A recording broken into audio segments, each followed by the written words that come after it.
Semuanya dengan mata kepala sendiri saya saksikan melalui chat, dan saya harus buka satu-satu di mana tempat kencannya disampaikan di chat. Saya menghadang beliau pada saat habis menjemput si pelakor yang itu, hampir nggak kontrol diri. Ya udah, saya tantang si pelakornya, yuk kita gelut, kita tanding gitu. Saya ikut dengan aturan si Mbah Dukun. Saya ikut ritual tertentu supaya suami kembali ke keluarga waktu itu. Urusan darah itu menjadi syarat supaya suami kembali ke rumah. Suami tetap saya layani dengan memberikan minuman, kopi. Itu ada darah saya, Mas. Darah saya yang diminum sama suami. Tapi setan nggak pernah berhenti di situ. Saya masuk ke dunia pornografi. Saya kecanduan pornografi waktu itu masih dengan model CD, Mas. Satu CD, sini saya habis 30-50 CD, Mas, satu malam. Bisa sampai jam 4 pagi.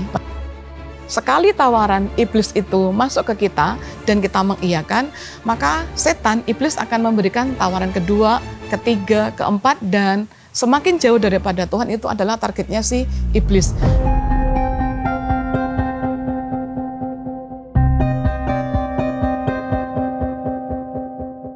Saya ke dukun karena saya mau menapai jenjang karir yang di wilayah kami, di daerah kami itu menjanjikan, Mas, jadi pegawai kecamatan dengan branded, wah pegawai kecamatan gitu. Akhirnya saya ke dukun, ritual mandi kembang tengah malam gitu, dalam kondisi ya ikuti aja, karena dengan saya mandi kembang, saya ikut aturan Pak Dukun, Mbah Dukun waktu itu, nanti saya lancar untuk seleksi di penyuluh lapangan di kecamatan waktu itu.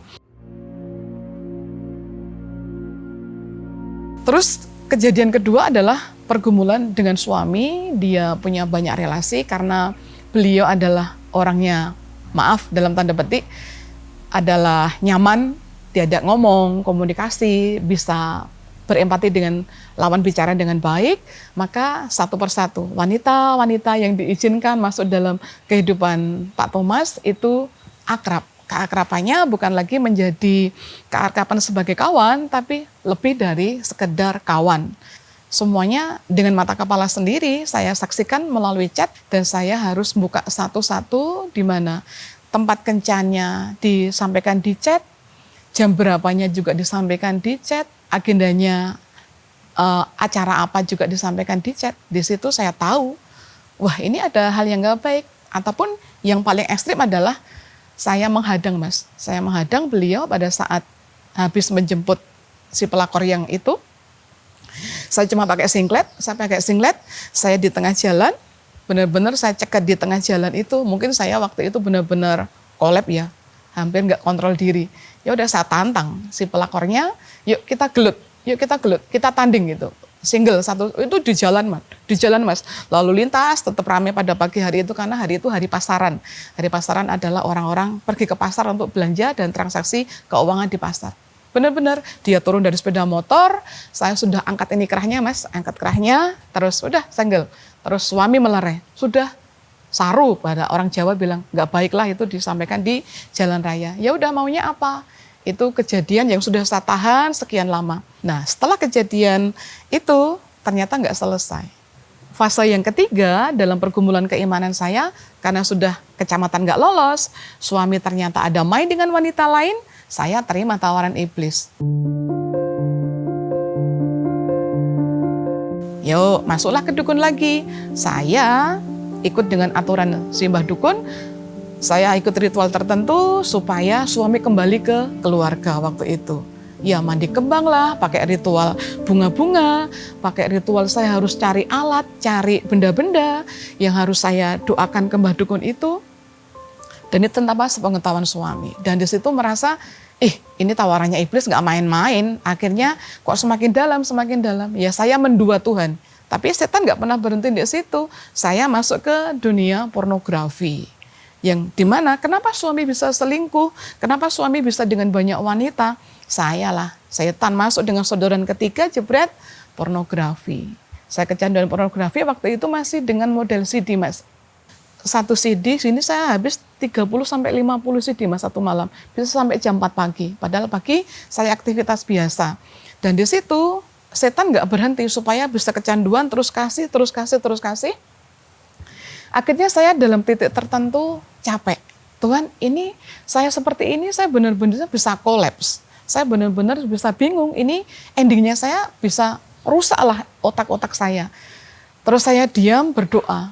Satu hal yang mengingatkan saya adalah, saya ingat Bapak almarhum, beliau membisikkan sesuatu yang benar-benar saya nggak duga sama sekali, sampai di level, kamu mau jadi apa?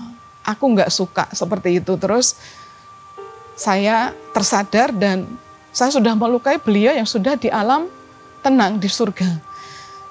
Saya merasa diri, oh ini jangan sampai berlarut-larut kehidupan yang nggak baik ini. Saya kecanduan pornografi, ke mbah dukun supaya suami kembali. Terus akhirnya saya sadar diri, saya sudah sampai ke level 4, Mas.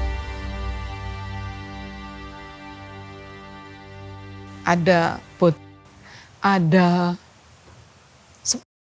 yang dioplos dan setan menawarkan itu, ngapain kamu ikut Tuhan Yesus? Toh dia nggak nolong kamu. Sampai di level ini pun ternyata mana uluran tangan Yesus itu masuk telinga, Mas, masuk telinga kanan, masuk telinga kiri, masuk otak, sehingga di sini tuh benar-benar muter semua tawaran-tawaran yang nggak baik. Saya tinggal tegak itu oplosan dan juga dengan putih waktu itu. Tapi ternyata Tuhan masih menolong saya dengan menghadirkan sosok ayah yang mengingatkan, enggak, kamu enggak di situ, ayo on the track lagi dengan Tuhan Yesus. Akhirnya saya merasa, Tuhan kembalikan saya ke dalam jalur yang benar, gitu. Terus karena kehidupan rohani saya tetap dalam naik turun frekuensi keimanan saya belum kenal Alkitab, Mas, saya belum kenal Alkitab, maka pada saat saya drop, saya hanya akan konsultasi ke kawan-kawan yang dia pernah mengalami peristiwa iman dengan saya. Tapi ternyata jalannya beda. Kawan yang buat tempat curhat saya, itu ternyata tidak mengarahkan ke arah yang rohani. Malah ajakan mereka kembali saya ke dukun. Saya kembali ke dukun dengan ritual yang lebih ngeri, Mas. Ritualnya benar-benar nggak saya bayangkan. Sampai urusan darah, itu menjadi syarat supaya suami kembali ke rumah. Saya mengiyakan waktu itu. Dan saya tanpa kompromi dengan suami, saya ke dukun, terus transaksi kedua dimulai dengan kuasa kegelapan. Saya, karena siklus wanita ada menstruasi ya, Mas. Di situ saya harus menyerahkan, mempersembahkan menstruasi pertama, dimasukkan ke dalam kopi, ke dalam minuman suami waktu itu. Saya benar-benar nggak nyangka, ternyata tawaran iblis nggak main-main. Saya benar-benar di persimpangan, ikut aliran ini atau berdoa. Ya karena saya pengen instan, ya udah saya ikuti, Mas. Menstruasi pertama, suami tetap saya layani dengan memberikan minuman, kopi. Itu ada darah saya, Mas. Darah saya yang diminum sama suami. Saya sudah mengikuti ritual, tawaran kedua datang. Yuk mandi kembang lagi, Mas. Saya mandi kembang lagi dengan ritual yang beda. Saya harus telanjang bulat, mandi kembang di tengah lapangan, di tengah halaman, dan kondisinya tidak jam tengah malam, jam 00 pada hari Selasa Kliwon, Jumat Kliwon. Itu harus ritual terjadi. Sudah saya laksanakan, tapi ternyata suami juga tidak berubah. Sampai di titik tertentu saya hanya diam, benar-benar diam, nggak ngomong, hanya dengerin musik rohani, karena waktu itu sudah mulai YouTube, Mas, Saya malu, Mas, sama Tuhan, saya malu. Karena kalau kacamata saya bilang, saya nggak layak dengan Tuhan ya, mungkin kalau Tuhan Yesus nggak baik, saya dibiarkan aja. Terkapar, rusak, berantakan, dan segala sesuatu yang mungkin bagi saya udah nggak ada nilai jualnya dalam urusan iman. Tapi ternyata Tuhan tidak melihat buruknya saya, merahnya dosa saya, hitamnya keluarga kami. Tapi Tuhan melihat bahwa kamu diciptakan pada hari tertentu, dengan proses tertentu, sampai kamu nanti kembali. Itu karena aku memiliki tugas khusus untuk seorang Monik gitu, seitelahnya. Dan Kalau saya harus jujur dengan Tuhan, mungkin sepanjang kehidupan saya nggak cukup Mas untuk nyarutan, bayar hutang dengan semua kebaikan Tuhan. Biarpun Tuhan itu nggak minta dibayar, tapi Tuhan hanya minta satu, setia, percaya, dan kamu tetap mengandalkan aku di dalam semua nafas kehidupanmu. Itu yang membuat saya menjadi harus di sepanjang kehidupan saya, sampai garis finish Tuhan izinkan saya kembali, harus saya jaga kekudusan misi Tuhan di dalam kehidupan saya. Akhirnya 2006 itu titik balik keimanan saya muncul.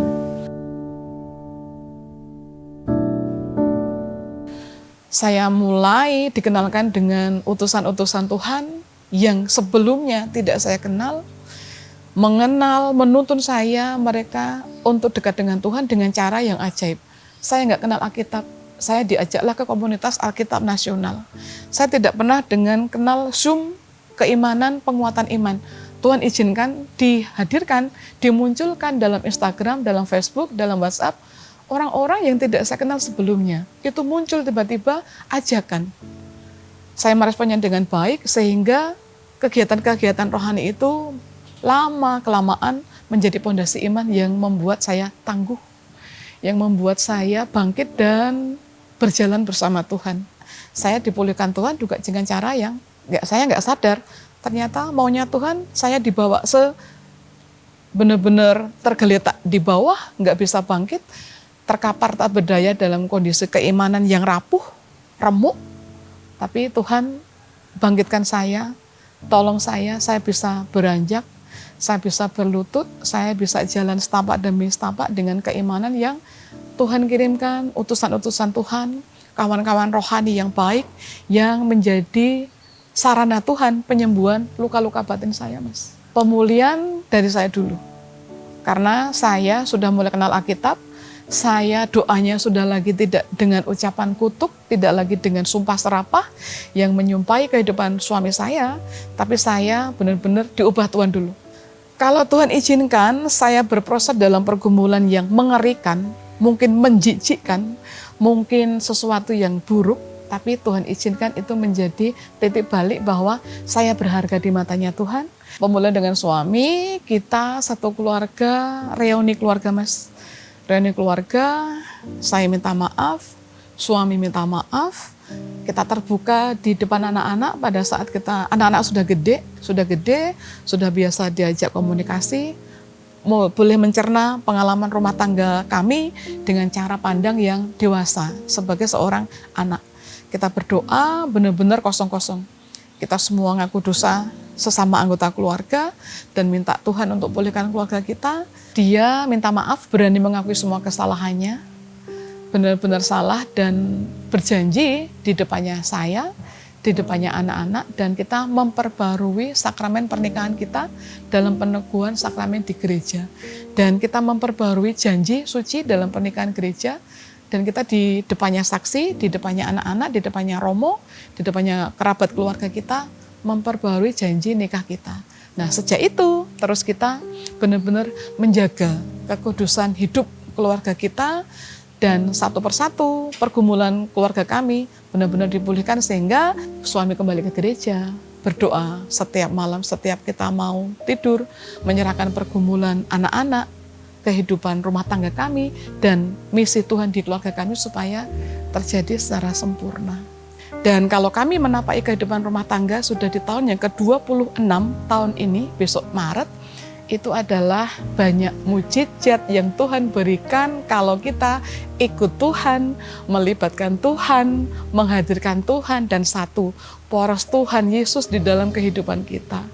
Ya, buat kawan-kawan yang mengalami ataupun sedang bergumul dengan beraneka musim kehidupan yang dialami, satu kata, diam dan undang Tuhan Yesus untuk hadir, dan gak usah protes pada saat sedang diproses, dan pada saat mau diproses setahun, 2 tahun, 5 tahun, 10 tahun, mau masalah ekonomi, mau masalah rumah tangga, mau masalah hubungan suami istri, anak-anak, apapun, terlebih sakit penyakit, jangan pernah dirasakan sendiri. undang Tuhan Yesus dan bawa semuanya dengan Tuhan Yesus. Ini aku, segala keberadaan aku benar-benar hanya kuasa Tuhan yang bisa mengubahkan. Datanglah kepadaku kalian yang letih lesu dan berbeban berat, karena aku akan memberikan kelegaan bagimu. Dan pikulah kuk yang kupasang dan belajarlah kepadaku karena aku lemah lembut. Dan kelemah lembutan Tuhan itu bisa saya pelajari pada saat saya menurunkan keegoan saya, keegoisannya saya sebagai seorang manusia dan hanya diam. Sahabat, melalui kisah tadi, kita belajar bahwa pertobatan bukanlah tentang menjadi sempurna secara instan. Bukan pula tentang hidup yang tanpa noda di masa lalu. Tetapi pertobatan adalah ketika kita berhenti mengandalkan diri kita sendiri, mengakui keterbatasan dan dosa-dosa kita, lalu bersandar kepada satu-satunya pribadi yang sanggup menyelamatkan dan memulihkan kita, yaitu Tuhan sendiri. Namun, jika hari ini kamu sedang terbelenggu oleh dosa-dosa masa lalu yang kamu ingin lepaskan, tetapi kamu bingung harus memulai dari mana, kamu bisa menghubungi nomor yang di bawah ini. Kami siap untuk mendengarkan ceritamu, menemani perjalananmu, dan mendukung kamu di dalam doa. Kami tunggu ya. Ingat, Tuhan Yesus sangat mengasihimu, dan apapun permasalahanmu di dalam Tuhan, pasti ada solusi.